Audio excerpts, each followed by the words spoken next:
this past year, man, you had a first-time experience, man, joining the Steelers coaching staff, right? Steelers offensive assistant. Just talk about what that experience was like for you, man. Man, that was a really cool experience because when it comes to coaching, a lot of players have that idea of what they think coaching is. Yeah. They think it's a lot of long hours, a lot of meetings, staying, late nights, and just when the players are there, like when the players first get there, the coach is already there. When the players get leaving, the coaches are still already there. When the players just pop up at the facility, the coaches are there. Whatever the players are thinking about all the hours that the coaches have, they are not wrong. So but the thing is, what I would say about it is it's really a blessing because you really get to learn the ins and outs of how they decide the plays, how they decide the scheme, what they feel is good or bad versus a team. And for me, it was really cool to be on the offensive side of the ball with me being a defensive player. I really got to see what Arthur was calling versus certain teams. I got to really process what the linebackers are thinking. I mean, not what the linebackers, what the running backs are thinking. And just honestly to see the personnel on the offensive side of the ball. You have divas a little bit on defense, but you get to see a little bit more on the offensive side of the ball just to see how like you said, more, just a little bit of just a little bit. We ain't got a lot over there, all right? It's on the defensive side of the ball, you might have a little bit when it comes to DBs, or you might have a little bit when it comes to D linemen, but I don't really feel like there's a whole lot of drama at the linebacker position. And I'm not saying that because I'm a linebacker, but it's just more of, it just kind of, you're calling the plays, you're making plays, but, DBs, they don't want to tackle sometimes. Receivers don't want to block. Running backs want the ball. Absolutely. So it's kind of funny because it's only one ball, but you have at least 5 designated players that can get it. So to me, it's pretty cool, the different aspect of the game. Yeah. Now, obviously, you being a player for the majority of your time and then obviously transition over to the coaching side, what's the difference for you preparation-wise in terms of a game week? When you're a player, I know I saw how much time you would spend at the facility bed, winning edge meetings, etc., getting ready for the game. What's that like in contrast, though, as a coach? And which one, did you kind of feel a little bit more like, all right, I kind of like this a little bit better? Obviously, I love playing. Yeah. So I'm never gonna miss playing. There it but is. I would say when it comes to the film aspect, as a player, I was like, man, I'm watching film just as much as the coaches. When reality, you're really not, because even if you're watching, I was watching about 3. Because I was gonna say, you watch a lot of tape, bro. So as a player, for instance, when I was an offensive assistant, if we're playing the Ravens, I've already watched 3 games of the Ravens the week we played the Bengals the week before. Okay, so you're essentially a week ahead then. As an offensive assistant. Yeah, that's what I'm saying. Yeah. So I'm watching it, and then when a player sees on the film, it's 2nd and 10, this play is Sammy 33. Uh-huh. I think they're running, a Dover route. Mm-hmm. The 3 weeks of film the 3 games of film that I'm watching the week before, like I'm the one putting all that information in. Jeez. Or like me and other assistants. Yeah, I'm not just gonna say it's just me. But I get you though. We're the one putting all that information in. So we're watching it, and then we'll give like the coaches like a quick rundown of like what we seen. Mm-hmm. Then they're gonna watch the rest of it as well. So by the time we're going in there to watch over the film, the coaches have watched over the film from the game we just played. Got you. But then they already so the players will come in early in the day, we'll watch that film, and then in the back half of the day, the coaches also have a breakdown of the film that they have from the teams before. So, but a lot of times it'll be broken down. Yeah. So for instance, if we play the Bengals on a Sunday, you have to have all the stuff in basically Friday is because some coaches might start breaking down the run film on Friday night or Saturday before the game. Before everybody say a week ahead of any of that. Yeah. So and then you're still watching stuff throughout the week, and if we have an 8:30 team meeting, the coaches are meeting at 7 to go over third downs or going over first downs or going over like the blitz pickup tape, and then after practice, the coaches are watching practice, and a lot of players watch practice after. Right. But the coaches will watch practice quick, and then sometimes it depends.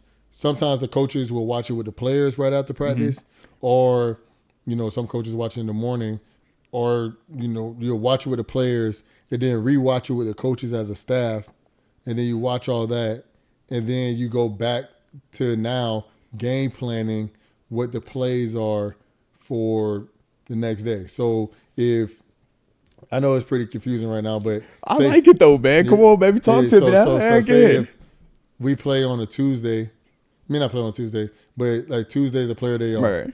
So Tuesday a player day off, most likely the first, second down run and first, second down pass are installed. Right. Like the coaches know. So we already like that whole day. The coaches are watching film, breaking down film, and then the back half of the day they setting up the game plan. We're in place.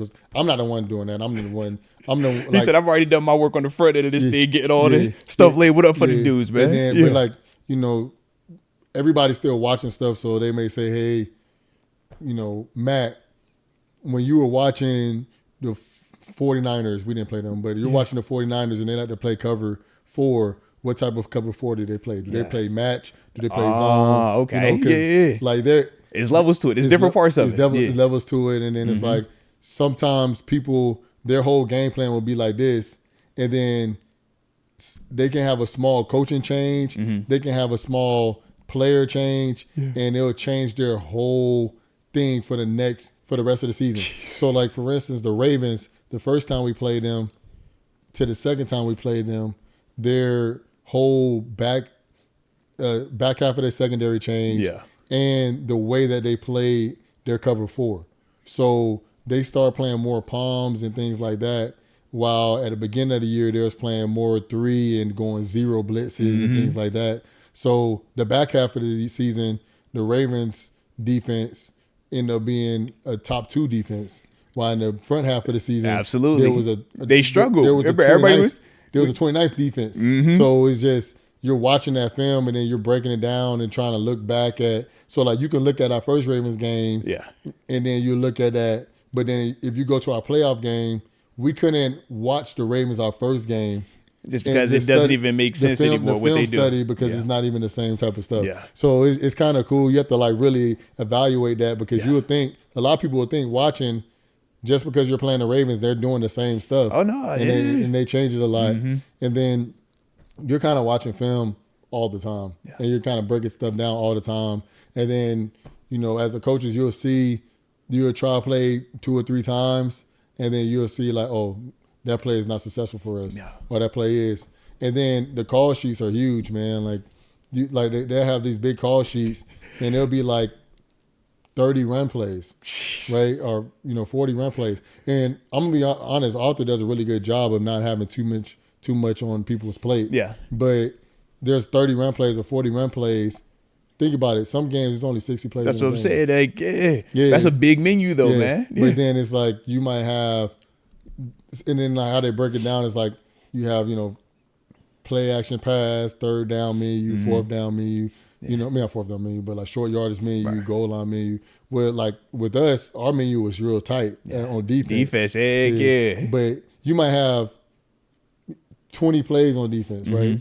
It would be more, but like you have more in the archives. Right. But in terms of what you actually call it on game day, but on the offensive side of the ball, you have a play for if they're running. If you think they're about to run man, zone, cover 2, cover 3, cover 4 for like first down, for second down, for third down. So like if you're assuming like, all right, in this situation they run this coverage often. It might not be the same like but you're playing the percentage. But this coverage. So it might be, or they're gonna run cover 6. Or they're gonna run cover 4. It's a a variation of 4. You know what I'm saying? So it's like, all right, you're expecting 4. And then you see it, you be like, oh, all right, cool. Like they're gonna line up in 4. If they do it enough, you be like, all right, cool. Like we're gonna play this play. This can end up being a home run. Right. You know, and things like that. So it's like you prepare for all that type of stuff, and you like it's crazy. You have to prepare for every situation. I'm about to say offense sounds so different than how we talk on defense, how our bonds work on defense. I'm like, man, that is a massive menu, a lot of different plays, but it does make sense though for what they're trying to accomplish. Whereas for us on defense, we're more reactionary or we're anticipating it, and it's like I'm gonna beat you to this spot, but we still don't know that you're gonna run this out or you're gonna run this vertical route. You know what I mean? So, but the thing is, that's really funny is everybody have tendencies, and it's just how you like disguise it. Yeah. You know, but the tendencies all still the still same. be It's there. just how you disguise it. Yeah. Like for instance, Miami does a good job of doing a lot of motions. Everybody does a lot of motions now, but just the way they do their motions is they might build a formation on the run, or somebody might, like for instance, San Francisco. I know I'm not supposed to knock the mic. Oh, you good, man? San Francisco, they motion pretty much every play. But sometimes they might have a double motion, a triple motion. So, and then like they might motion one guy, then they might shift a guy, and then bring a guy, and then they building the same play that you think is going to be, but when them moving all these people, it's confusing people. So it makes you process the information, and then if I get you for a split second, right? Yeah, that's what I got you. Yeah, so it's pretty cool, and just to see how they build it. But but you have to have all that information because, for instance, like on defense, like you said, everything's reactionary. And I told people on the offense side, they're like, which one you think is harder if you was coaching? And to me, I was like, I think offense is harder. Yeah. And they were just like, man, defense is much harder. And I was like, how? And I'm like, defense, everything's after the ball. Yeah. So it's like, but it's like you're trying to teach guys how to react. Okay. Whereas on offense, you're teaching them how, hey, this is what you need to do.